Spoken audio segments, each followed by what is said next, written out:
A Hallmark card will best express your perfect taste, your thoughtfulness.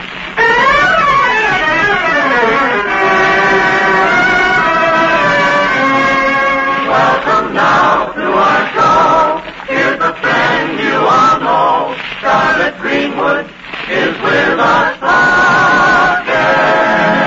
The Hallmark Charlotte Greenwood Show, brought to you this Sunday and every Sunday at this time by the makers of Hallmark greeting cards. And here is our star, the lovable lady of stage and screen, Charlotte Greenwood.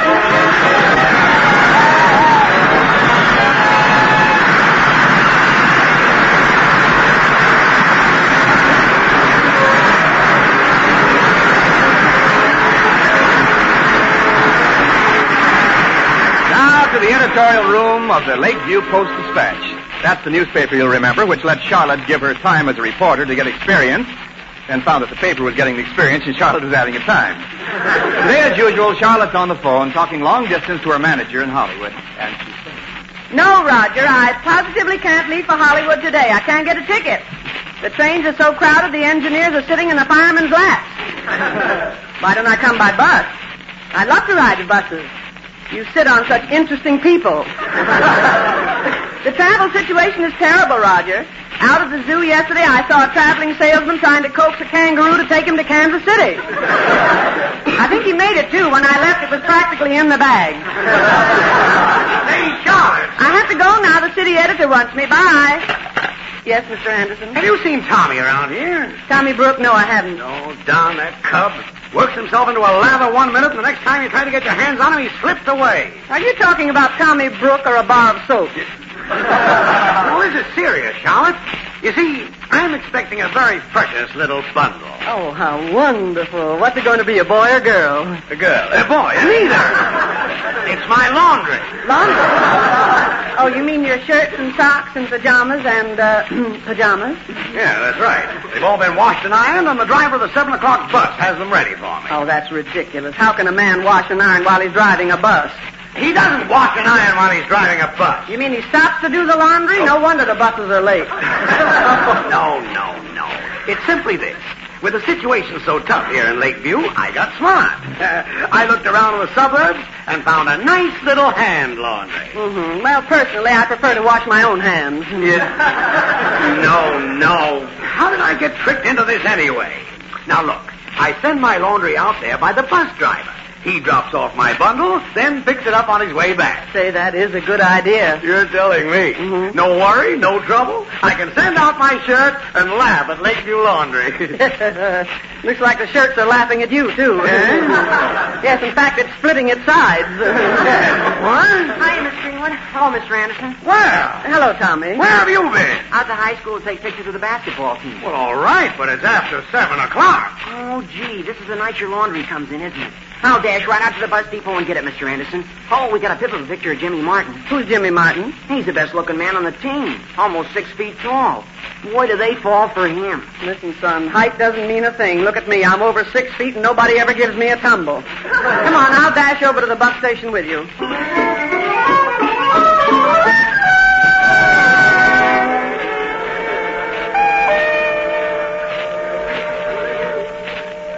Gee, this bus station's certainly crowded. It's like the ration board. Yeah, only at the ration board you know you're not going to get anywhere. You go and find out about the bus, Tommy. I'll wait here. Oh, there's an empty seat right over there, Miss Greenwood. Right beside the girl with a little baby. Good. I'll meet you right here. Okay. Pardon me. Do you mind if I sit here? Of course not. Here, I'll move some of the baby's things. Oh, thank you. Oh, thanks, darling. Well, thank you, too. That's a cute little girl you have there. Thank you. Only it's a little boy. Well, they look so much alike at this age. Yes, didn't you? He has on blue booties. Oh, so that's how they tell, huh? Hiya, fella. What's your name? Well, that's your first name. What's your last name? Yes. How do you spell it? Monotonous, isn't it? His name's Michael, after his father. Oh, I'll bet his daddy's proud of him. I wish he were. His father doesn't even want to see him. Oh, what makes you think that? Well, you see, we didn't know each other very long before we were married. And then just a few days later, he went overseas. I got letters from him every week until I wrote him about the baby. And And then, well, he just stopped writing. Well, now I'm sure there's some explanation. I guess he thinks like I do, that our getting married was a mistake. I'm going home to my folks, but they won't want Michael either. Oh, that's nonsense. Who wouldn't want a little baby like that? Do you like him? Why, of course. I love babies. I think baby is the most beautiful word in the dictionary outside of husband.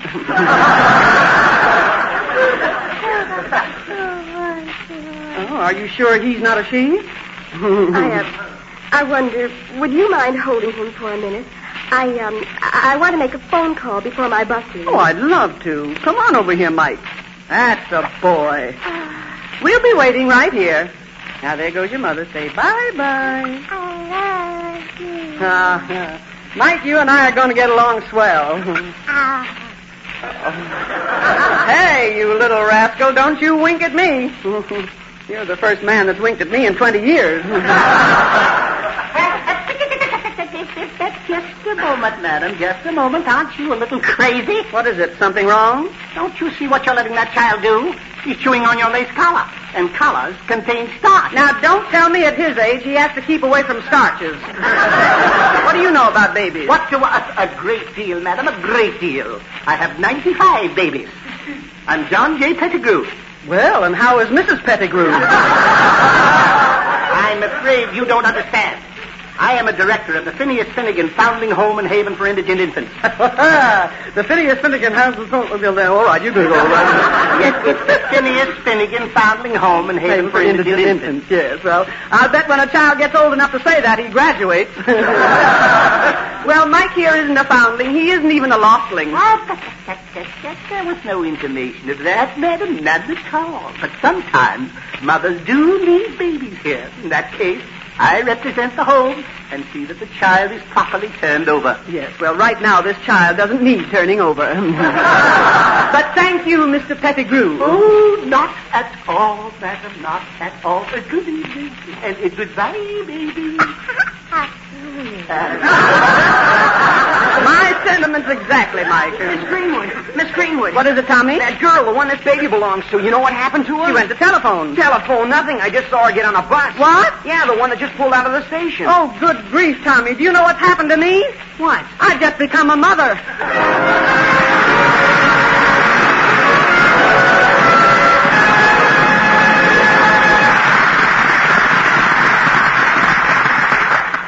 All of us can help make this wartime Christmas a little brighter, a little more like other happier Christmases when families and friends were able to be together. We can help through a little extra thoughtfulness.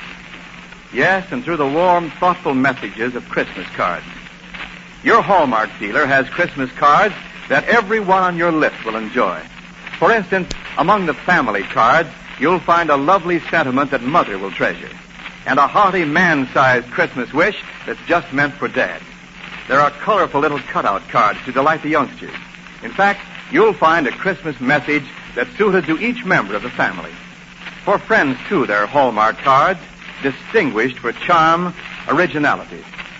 And, of course, many beautiful religious cards with inspiring thoughts of hope and peace at Christmas time.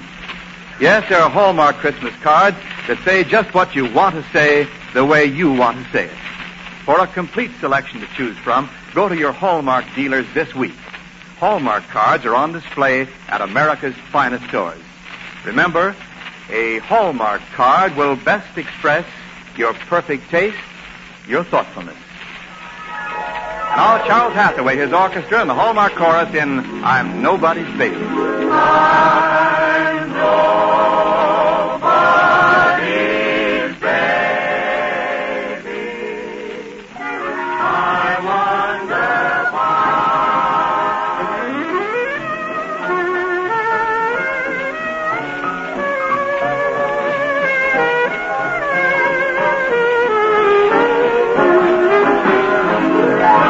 Nobody wants me. I'm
Charlotte offered to watch a baby in a bus station, and then the baby's mother disappeared. So now, a moment later, Charlotte's saying to Tommy Brooks, Tommy, are you sure you saw her get on that bus? Oh, I'm positive, Miss Greenwood. I noticed her especially. She got on the bus, then she kind of seemed to change her mind, and she got off again. Then she changed her mind and got on. Goodness, I wish she'd made one more change.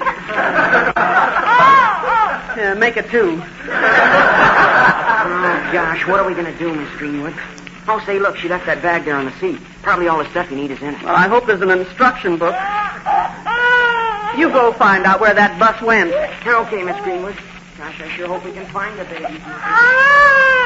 Dear, don't squirm so. This is like trying to undress an octopus. Can I be of any help, ma'am? No thanks, soldier. I'm a Marine, ma'am. Oh, how do you do, Lieutenant? I'm not a lieutenant, ma'am. I'm just a private. Oh, of course. I should have known. You're too young. You're not young enough to be a lieutenant.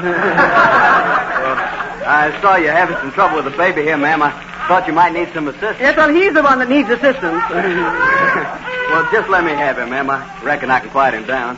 Ah, here. Now come to me, fellas. Ah, there. That's it. Take it easy now. Well, the Marines have landed and the situation is well in hand. Now, I'll just put him down here, and if you've got the... Oh, the Well, I think the is in the bag here. I'll see. Oh, that's swell. Everything we need. Okay, now hold still, fella. Now we just unpin this and flip it off to the starboard side like this. And bring in the new rigging like this. Make it fast like this, and there you are. Anchors away. Wow, that sounds like he's good for another 10,000 miles. Well, if we can get him some rations now, he'll be sitting pretty. Well, there's a bottle of milk here. Well, what are we waiting for? How about it, mister? Time for chow? Well, open up. That's the idea. Say, I didn't know they taught you things like this in the Marine Corps. Well, I learned this at home. I was the oldest of 7 kids. Well, then I'm grateful to your mother, Mr. Adams, Private Adams. My name's Greenwood, Charlotte Greenwood. I'm pleased to meet you, Mrs. Greenwood. It's not Mrs. Greenwood, it's Miss Greenwood. Oh, I'm sorry.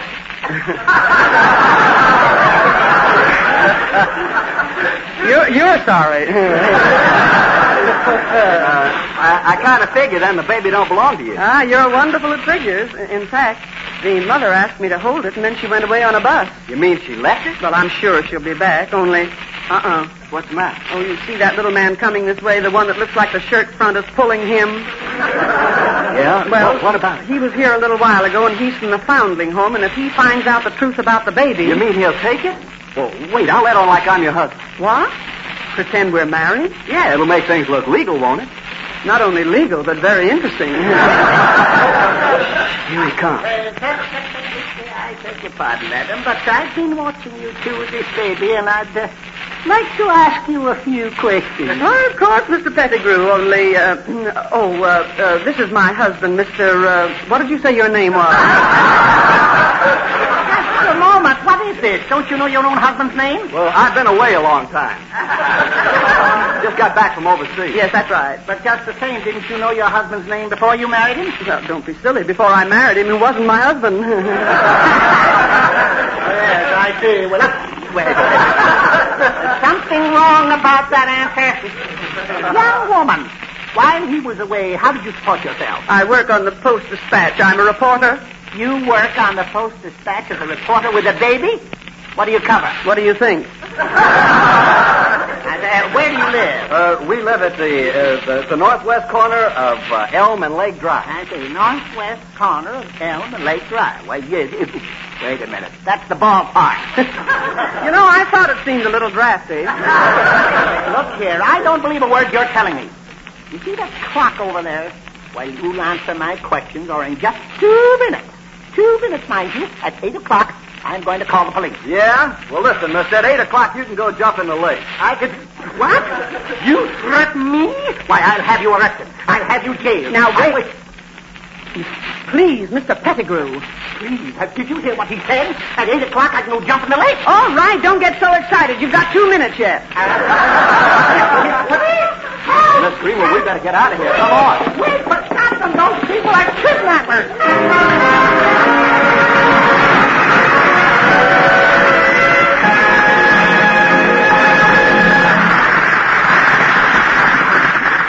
Say, Charlotte, this looks like a swell spot for a song about a simply beautiful baby, right? You're almost right, Wendell, only this song is simply about beauty. It's a brand new tune from the brand new picture, Ziegfeld Follies. Oh, then I understand perfectly. Friends, Charlotte Greenwood singing There's Beauty Everywhere. Everyone can share the beauty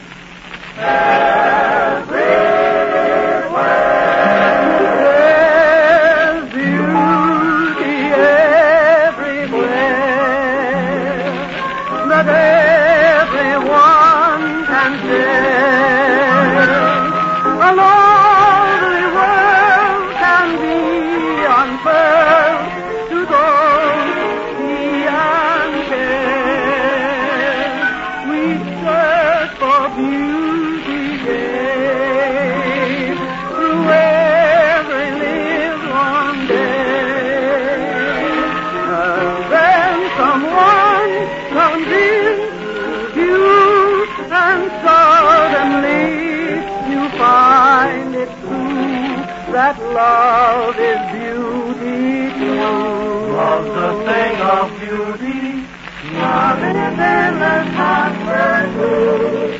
Keep the home of you and me.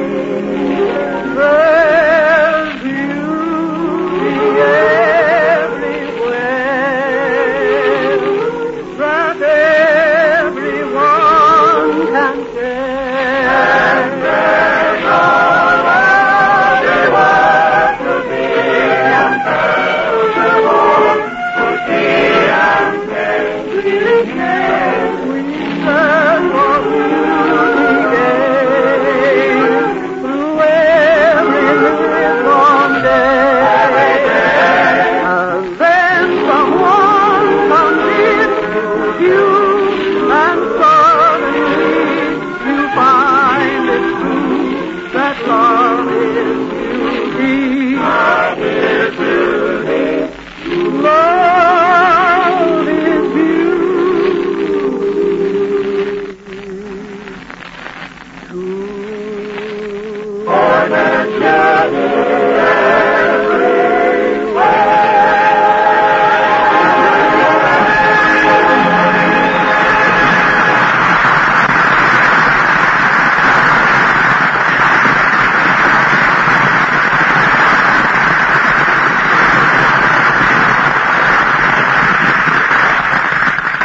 When you want to remember someone with a card, chances are you take special pains to find a card you'll be proud to send.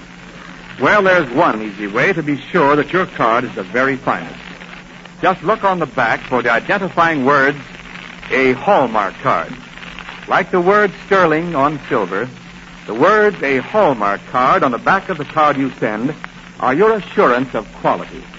Quality well known to discriminating people for more than 30 years.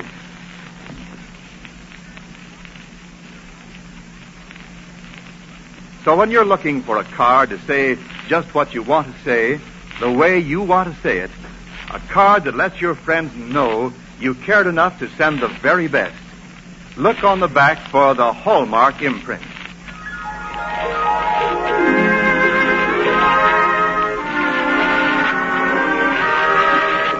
Now back to our story. Charlotte and the helpful Marine didn't get very far by pretending the baby belonged to them. They're now being pursued by Mr. Pettigrew of the Foundlings' Home and have just reached the office of the Post-Dispatch. Are you sure this fella Anderson can fix everything up? Of course he can. He'll run a story about the baby, print its picture, and when the mother sees it, she's bound to come back. How could she help it? I don't know. Women are funny. I've found that out. Here, you want to take the baby now? Well, you keep him for a minute. I'll go in and talk to Mr. Anderson first. He is the loveliest man. So even-tempered, always mad. I was... No, it's you, Tom. Say, did you write this stuff? What stuff? This. Among the beautiful hostesses at the USO dance last night was W.H. Wright. Yes, I wrote it. Among the beautiful hostesses, W.H. Wright is a man. And what about Big Stockholm? I can't help that. That's exactly where he was among the beautiful hostesses. And this one. Child gets off train and gives birth to a grandmother. Now, why do you write such drivel? I thought it would make a good human interest story. You wouldn't know a human interest story if it were put in your lap. That's exactly what happened. What do you mean? Oh, just a minute. City Desk Anderson speaking. What do the police want to talk to me about? The police? Okay, put him on. Oh, hello, Sergeant. Huh? Oh, you must be mistaken, Sergeant. There's nobody around here with a baby. Well, of course I'm sure. Okay, Sergeant. Well, Mr. Anderson... Imagine calling us up to ask if there's anybody here with a baby. A baby in a newspaper office. I never heard of such a crazy... baby! Mr. Anderson, if you'll just let me explain... A baby! I heard it cry! Well, what did you expect it to do? Blow a bugle? Stop! If you've got anything to do with this, I am going to take you... I've heard enough of that kind of talk you've been giving this lady. Now, one more word out of you, and I'm going to punch you in the nose. Oh, yeah? Oh, Mr. Adams. Who's going to punch who on what nose? We'll decide that when you step outside. I'll be too busy then to step out. I didn't mention any particular time. Well, mention a particular time. He'll still be too busy. Here you are, man. You better take the youngster now. I got some business to attend to with your friend. Oh, wait a minute. Just who are you and why is she taking some other woman's face? She didn't take some other woman's face. Certainly not. Would you mind explaining why you don't mean the baby is... Huh? Why didn't you tell me? Married all this time while you rascal. But I'm not married. Married him with a mystery. Not married. Not married. We just met. Oh. We just met. Sure. You might say just chance acquaintance. Wait a minute. Wait a minute. How old is this child? Oh, about 3 months old. Oh, that's impossible. He couldn't grow that large in 3 months. Why not? He's had nothing else to do. Now, you listen to me. I still think I ought to punch his nose, Miss Greenwood. You quit with that punching noses. We got to think this thing out. If you're the father of this poor little mite. But he isn't the father. He isn't? Well, then who is? The father is... Mr. Pettigrew. Don't you shoot me. Don't you shoot me. I wasn't shushing you.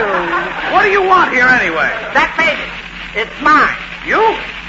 Oh, no, surely not you.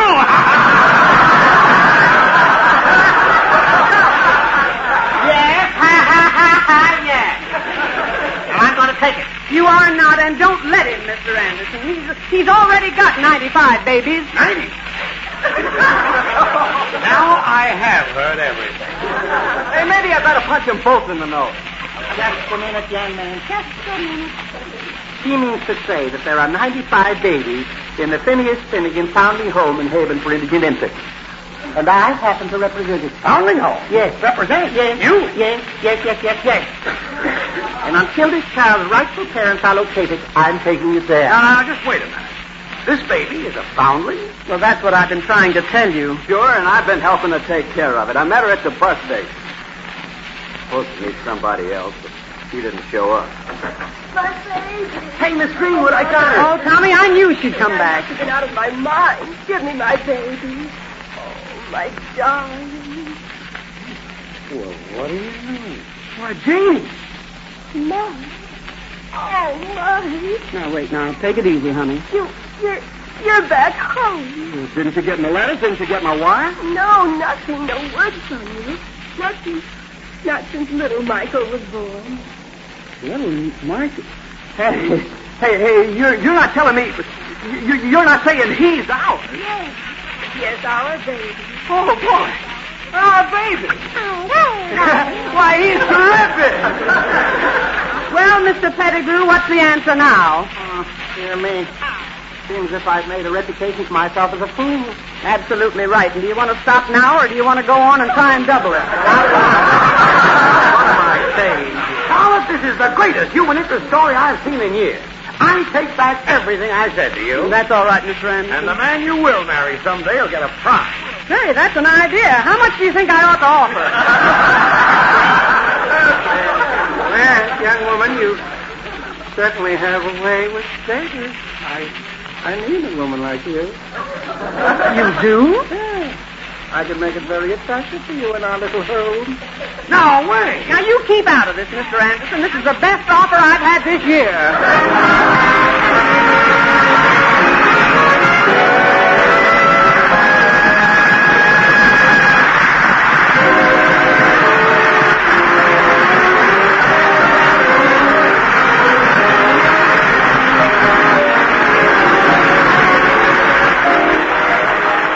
Charlotte Greenwood will be back in a moment. Meanwhile, I want to remind you again, the next time you buy a card for any occasion, look on the back for the identifying words, a Hallmark card. Hallmark. A Hallmark card.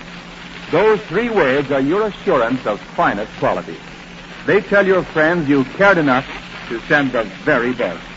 Yes, a Hallmark card will best express your perfect taste, your thoughtfulness.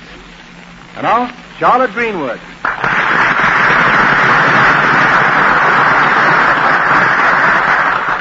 Friends, in today's story, our soldier had returned from overseas. And anyway, it was only make-believe. But there are millions of boys who haven't returned, who are still over there fighting a grim war. And that isn't make-believe. When they'll return depend on many things, some of them beyond our control. But there is something we can do to help shorten this war. Buy war bonds. And when we write to him over there, mention that we are buying war bonds. It's another way of saying, we want you back. And now until next Sunday, at the very same time, Charlotte Greenwood saying, so long, friends, until we meet again. So long, neighbor, till next Sunday. I just say, so long, so long. Hathaway, the Dawson Fair, the Hallmark Chorus, came to you from Hollywood. This is Wendell Niles speaking. This is the Blue Network. 12:30 at KECA Los Angeles.